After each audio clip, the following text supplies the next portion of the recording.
Karena itu bagi orang-orang beriman, jaga pandangan, dijaga, kan?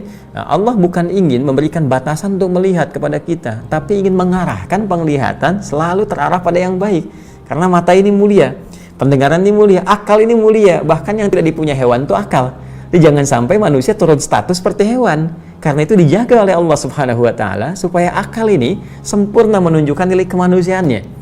Jangan turun status menjadi hewan atau di bawah hewan, ya, dalam tanda petik ya.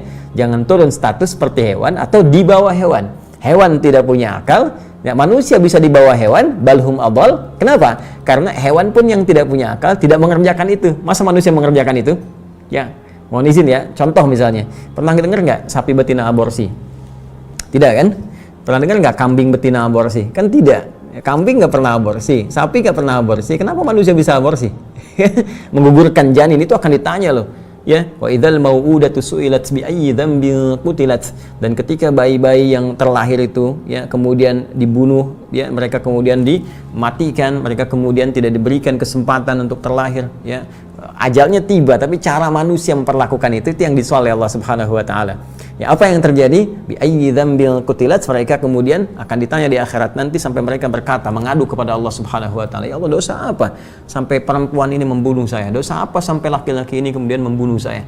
Ya, dulu Firaun, sefiraun-firaunnya, ya, dalam tanda petik, Firaun, sefiraun-firaunnya itu nunggu dulu, ya, perempuannya, ibunya lahiran, anaknya keluar, nunggu dulu dilihat laki-laki apa perempuan.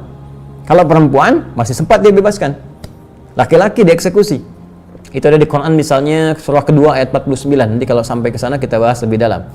Wa idz najjaynakum min ali fir'aun yasumunakum su'al 'adzab yudzabbihuna abna'akum wa yastahyuna nisa'akum. Ya, jadi wa fi dzalikum bala'un min rabbikum 'azim. Kata Allah, ya, kami selamatkan dulu Musa dan para pengikutnya, ya kan? Bagaimana kami selamatkan kalian semua dari kekejaman Firaun. Itu kalau su'al azab itu kalau ada siksaan yang keji, ini yang keji kata Allah tuh. Yang paling keji itu ini. Ya, perempuannya sedang hamil mengandung, kemudian diintai, diawasi, ya, dan didampingi oleh algojo. Ketika lahir kemudian perempuan ya bebaskan. Kalau laki-laki dia sembelih di hadapan ibu yang baru melahirkannya. Itu disebut oleh Al-Qur'an sebagai siksa yang paling keji. Nah, manusia sekarang perhatikan baik-baik. Ini sangat jauh dari Firaun. Ya, sangat jauh. Firaun sefiraun-firaunnya itu masih menunggu bayinya lahir, perempuan bebas. Manusia sekarang dia nggak peduli lahir laki-laki atau perempuan. Bahkan dalam kandungan pun janin harus dihabisi, ya, dalam kondisi-kondisi yang tertentu yang sekarang bahkan kita dengar beritanya. Maka demi Allah saya katakan dosa yang sangat besar, dosa yang sangat besar. Itu dokternya, bidan yang terlibatnya, orangnya dan sebagainya. Kalau dengan sengaja menggugurkan kandungan tidak ada yang dibenarkan oleh syariat, oleh syar'i, ya, bukan karena misalnya ada satu bahaya tertentu, karena kondisi tertentu yang dikonsultasikan baik pada dokter, pada ulama, dan memang dibenarkan hal demikian, maka di luar itu semua adalah dosa yang dipertaruhkan di hadapan Allah Subhanahu wa taala dengan luar biasa, sampai janinnya bicara kepada Allah, yaitu, ya Allah, dosa apa aku sampai dihabisi oleh orang-orang ini sebelum aku tumbuh dengan izin-Mu ya Rabbal Alamin.